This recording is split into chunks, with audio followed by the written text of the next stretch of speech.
Bonjour à tous, j'espère que vous allez bien. Alors voilà, pendant le confinement, avec Sandrine, on a décidé de prendre des nouvelles des animaux, que ce soit dans les zoos, dans les parcs animaliers, avec des vétérinaires, des passionnés. Donc tous les mercredis, on va prendre rendez-vous avec vous et vous donner quelques petits conseils, prendre des nouvelles de tout le monde. Donc aujourd'hui, on a rendez-vous avec Thierry Bedossa, qui est un praticien vétérinaire, comportementaliste, et on va répondre à quelques questions. Je vous présente Luna, mon chat, voilà, qui est en confinement avec moi à la maison. Comme vous le savez, toutes les semaines, on parcourt la France à la rencontre de nos passionnés d'animaux.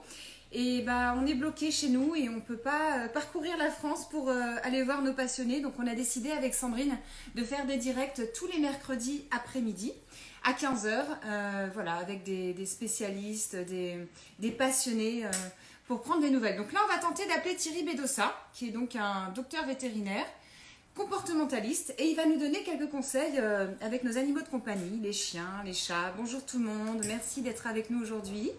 Et Luna m'a quitté. Luna, reviens ici. Viens dire bonjour. Viens dire bonjour. J'espère que vous vous portez bien chez vous en tout cas. Donc aujourd'hui, on va parler des chiens et des chats pendant le confinement. Avoir quelques conseils de notre spécialiste Thierry Bedossa qui me laisse toute seule pour l'instant. Donc j'essaie de le contacter. C'est toujours difficile les directs, donc pas évident.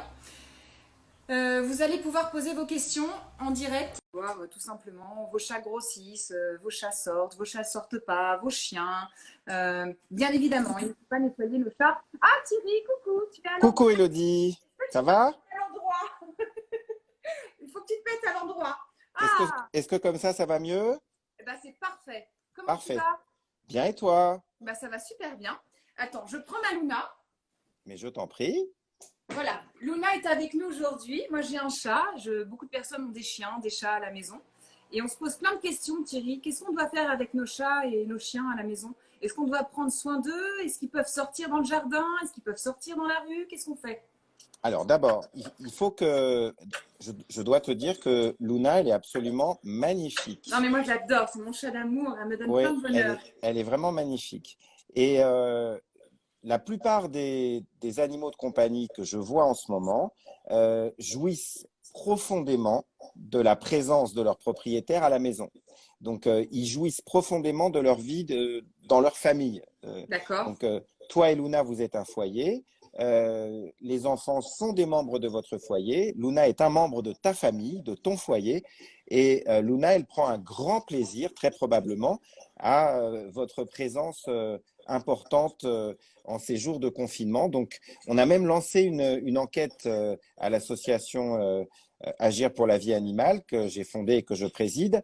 Et selon cette enquête, une enquête en ligne, un tiers des propriétaires d'animaux de compagnie voient visiblement que leurs animaux de compagnie jouissent de leur présence.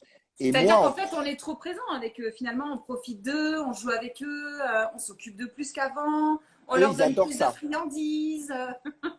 En fait, eux, ils adorent probablement, en fait, ce que cette crise, elle nous apprend, ce que ce confinement nous apprend, c'est que le plus grand facteur de plaisir pour notre animal de compagnie, c'est pas seulement qu'on joue avec lui, qu'on lui donne une friandise, qu'on lui fasse des câlins, c'est tout simplement qu'on soit là, qu'on soit à proximité de lui. Et ça lui donne un grand plaisir. Quand par exemple on voit deux chats qui sont très complices, on les voit tout le temps l'un à côté de l'autre. Quand on voit des chiens qui vivent ensemble et qui sont très complices, on les voit aussi souvent l'un à côté de l'autre. On les voit jouer les uns avec les autres. Eh bien en fait, nos animaux de compagnie, le lien avec nous, et la complicité et le plaisir qu'ils ressentent euh, euh, parce qu'on est là, eh bien, c'est simplement d'être à proximité de nous. Quel humain nous donne autant de reconnaissance pour le simple fait qu'on soit juste à côté de lui? C'est extraordinaire, non? Tu ne trouves Non, mais pas? c'est super. Bah, franchement, c'est Mmh. super. Mais est-ce que justement, Thierry, c'est pas trop pendant la période de confinement, les chats et les chiens vont ressentir plus d'affection, plus d'amour, plus d'attention. Donc du coup, est-ce que c'est pas trop mauvais pour le après, en fait?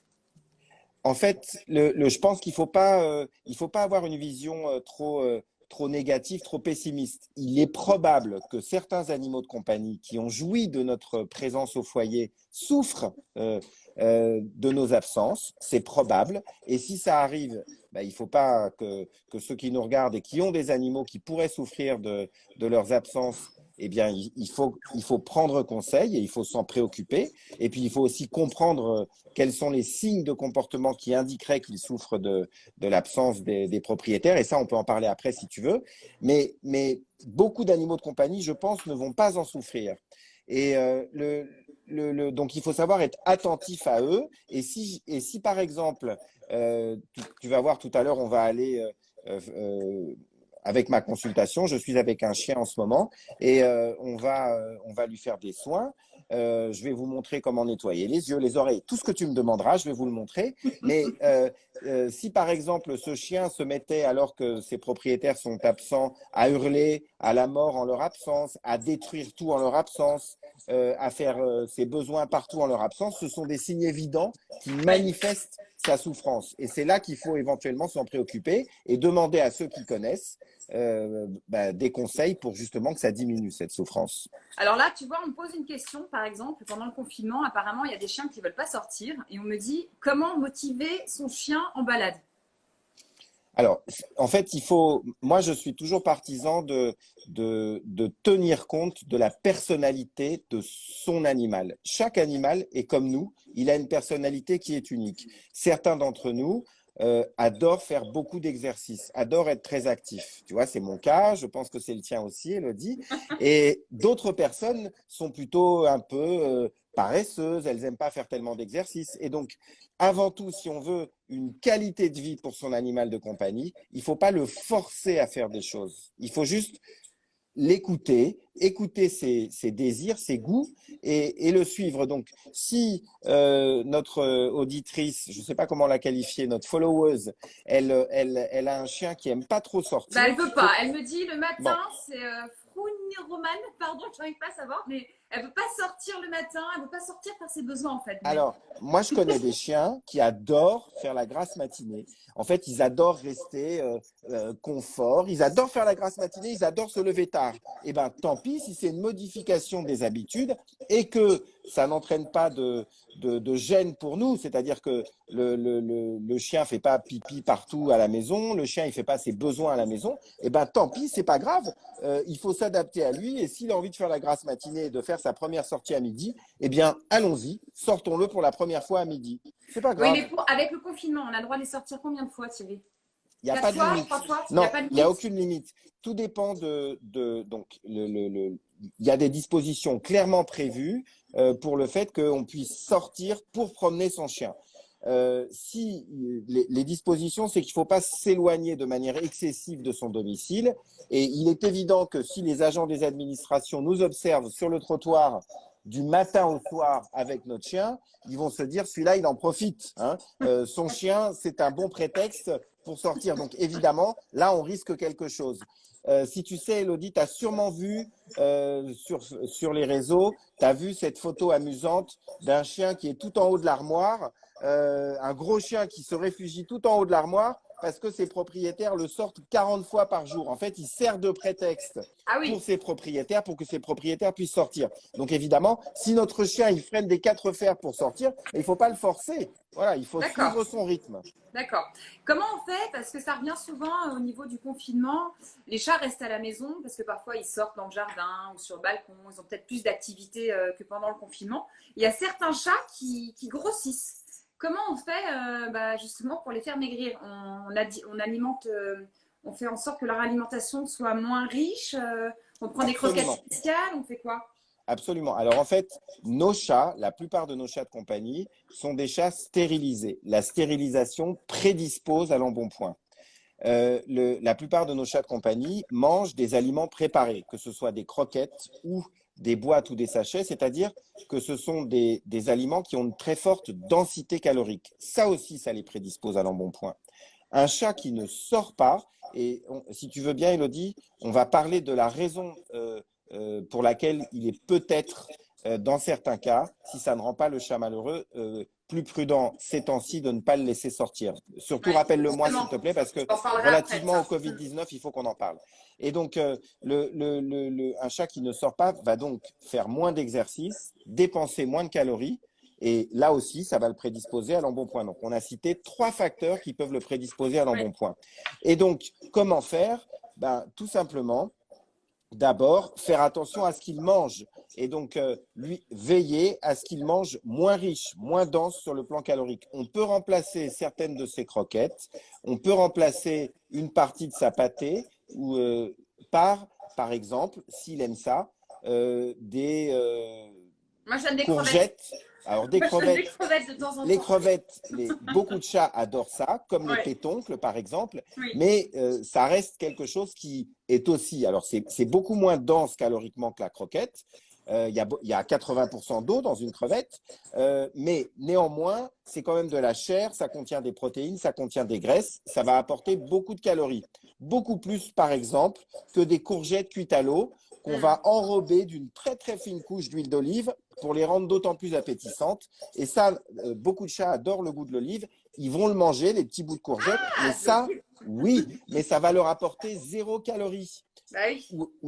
Donc beaucoup moins de calories. Donc on peut remplacer à peu près un tiers, si ça ne les rend pas malades, s'ils sont capables de le digérer, un tiers des croquettes ou un tiers du volume de la pâtée ou du sachet par des petits bouts de courgettes qu'on leur donne quand ils nous montrent qu'ils ont envie de manger. Et comme ça, on va leur amener moins de calories. Et si on leur amène moins de calories, ils vont mincir. Ça, c'est une stratégie. Une autre stratégie, figure-toi, Elodie, c'est que au lieu de donner à notre chat à manger dans une gamelle, ce qui est très anthropomorphique, on lui donne à manger dans le même contenant que celui qu'on utilise. On peut utiliser des systèmes distributeurs, c'est-à-dire que on peut prendre une petite bouteille en plastique. Là, je te montre du gel hydroalcoolique, mais ça peut être une petite bouteille en plastique dans laquelle on creuse des petits trous suffisamment gros pour laisser sortir les croquettes. Quand le chat il va sentir la bouteille en plastique, la petite bouteille en plastique, et qu'il va aller vers elle et la faire rouler, les croquettes, elles vont sortir de manière ça, il aime bien, aléatoire. ça l'occupe en plus. Bon. Il y a des balles distributrices de croquettes aussi de ce type. Et là, donc, notre chat, il va dépenser des calories pour en ingurgiter. Et là aussi, ça va permettre de limiter la prise de poids. D'accord. Est-ce que Thierry, là, tu es à la clinique, toi tu travailles, il n'y a pas beaucoup de cliniques vétérinaires qui sont ouvertes. Est-ce que tu peux nous montrer un petit peu qu'est-ce que tu fais en fait? Qu'est-ce qu'on t'a demandé aujourd'hui par exemple? Alors là, en fait, aujourd'hui, je suis dans une salle de consultation. Voilà, je travaille dans un hôpital parce que ça m'arrive aussi de travailler en dehors de ma clinique. Et là, aujourd'hui, je travaille dans un hôpital vétérinaire. Et aujourd'hui, je fais des consultations où j'évalue le type ethnique des chiens. Et j'évalue leur dangerosité potentielle. Je fais des évaluations comportementales. Tout ça, c'est relatif. Même pendant le confinement, ça se passe? On a le droit Oui, de venir consulter? oui, parce que là, regarde, alors je vais T'as faire en qui avec sorte. toi? Là, j'ai un chien qu'on va aller voir. Et là, Ouais. tu vois, je ne sais pas si ça se voit. Voilà. Là, tu as Mais des papiers. voilà, là, j'ai des papiers. Et en fait, c'est une injonction administrative qui m'est envoyée par une mairie. C'est un arrêté du maire. Et le maire a demandé, et c'est urgent, donc, que j'évalue la dangerosité potentielle de ce chien. Et donc, pour cette raison-là, et parce que c'est urgent, il y a une dérogation au confinement qui est accordée aux propriétaires. Ah oui, quand même, ça on ne sait pas. Absolument. On ne sait pas tout ça par rapport aux animaux de compagnie, qu'est-ce qui est mis en place ou pas. Après, moi j'ai beaucoup de questions. Il y a plein de questions qui passent, Thierry, par rapport aux chiens. Il y a des chiens qui sont violents avec les chats parce qu'ils sont plus confinés que d'habitude. Donc ils tolèrent moins les chats à la maison, tu vois, on me le dit. On me dit pour les rappels des vaccins, est-ce qu'on peut déplacer de quelques jours ou pas? Il y a plein de questions qui se posent en fait. Alors, on n'a pas de réponse. Je suis ravi de répondre à toutes tes questions. Si tu veux, on va y répondre une par une, peut-être. Donc, donc, relativement aux vaccinations, pour tes auditeurs qui voyagent avec leurs chiens et qui passent des frontières, c'est important de leur indiquer que les dates de vaccination pour le rappel de la rage qui figurent sur le passeport ne doivent pas être dépassées. Sinon, ça pourrait compromettre la possibilité qu'ils auraient de continuer à passer des frontières. Mais Donc, comme on n'a pas le droit de bouger en ce moment, c'est pas grave s'ils sont pas vaccinés, nos chats et nos chiens. alors, ça, c'est relativement à la rage. Pour les autres vaccins, on n'est pas, hormis pour les chiots et les chatons, on n'est pas à une semaine, 2 semaines, 1 mois, 2 mois, 3 mois, 4 mois, 5 mois près. Donc, pour le moment, avec les mesures relatives au confinement, on n'a pas de dérogation pour sortir exprès pour aller chez un vétérinaire faire un vaccin. Si on va chez son vétérinaire de quartier et qu'il est resté ouvert et que ça fait partie de la balade habituelle pour le chien et qu'il accepte de recevoir pour un vaccin, eh bien, oui, pourquoi pas. D'accord. Voilà. Est-ce que tu es avec ton chien là, Thierry? Oui, alors je vais te le montrer. Il est pas très Parce rassuré. qu'il ne reste pas beaucoup de temps. Ah, je pense que le pauvre, il est pas rassuré parce que c'est Ça un passe gros. vite avec toi. Oui, c'est un gros timide. Regarde comme il est beau. Comment Oh, il s'appelle? comme il est beau. Il s'appelle Oh, coucou, Murphy. chouchou. Voilà. Alors, écoute. Salut, Murphy. Salut Murphy. Bonjour Murphy. Salut. Bonjour Murphy. Mais oui. Écoute, il adore ta voix. J'ai l'impression. Oh bon? Oui. Oh. J'ai l'impression qu'il adore ta voix, mais je pense qu'il est un peu timide. Oh, il est mignon. C'est un Oui. chien catégorisé. Alors, D'accord. c'est un chien qui a hélas été associé à un accident. Et donc, c'est pour ça qu'il est là aujourd'hui. Il y a eu un accident. Je crois qu'il a eu une altercation avec un autre chien. Et c'est vrai que quand ces chiens, tu poses la question très spontanément, Élodie, quand ces chiens, ils sont mêlés à un accident avec eux,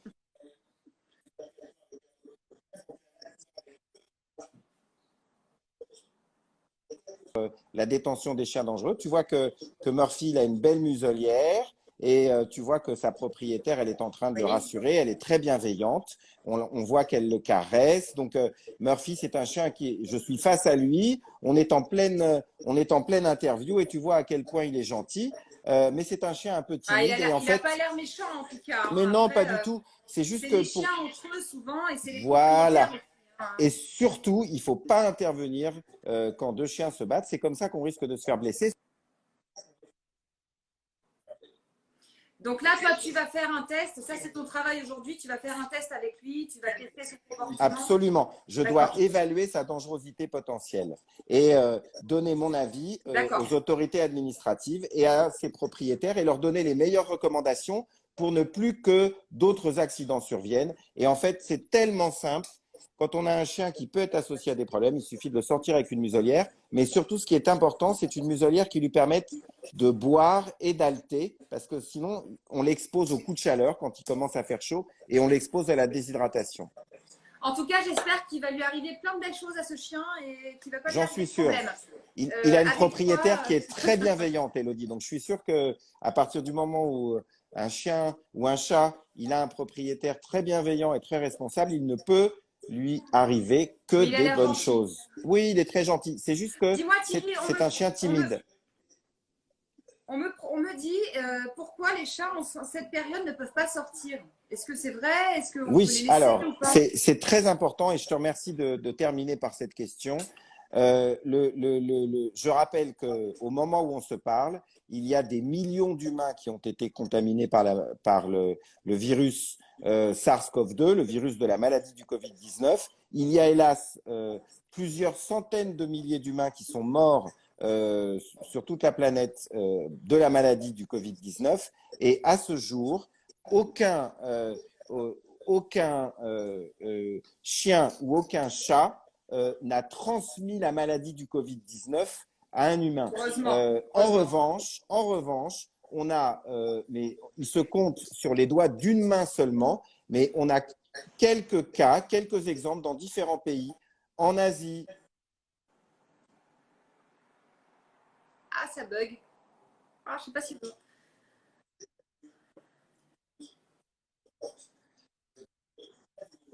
Là. On a quelques chiens et chats sur lesquels on a identifié un portage et des signes légers de maladie.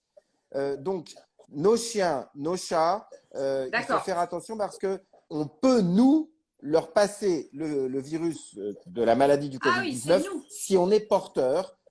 voir si on est malade. D'accord. Et quand notre chat, on le laisse sortir, s'il rentre en contact avec des personnes qui sont porteuses ou malades et qu'il revient à la maison, eh bien, en le touchant, en s'approchant de lui, on ne sait jamais, on peut s'exposer à ce virus du Covid-19 puisque nul ne sait vraiment combien de temps ce virus résiste sur des surfaces inertes, voire sur des surfaces organiques, dans le pelage. Donc, il faut quand même, c'est plus prudent si on est Ah oui. vulnérable. Bien se Il laver faut, les mains, faire attention. voilà, et veiller dans la mesure du possible, si ça ne fait pas souffrir notre chat, à ne pas le laisser sortir sans surveillance. Voilà, Elodie. D'accord. Ne pas laver notre chat avec de l'eau de Javel. Bien Ah non, évidemment. sûrement pas. Surtout pas d'eau hydroalcoolique. hydroalcoolique. Voilà. Juste notre chat, s'il se laisse shampouiner, on peut le shampouiner, mais s'il ne se laisse pas shampouiner, tout simplement le.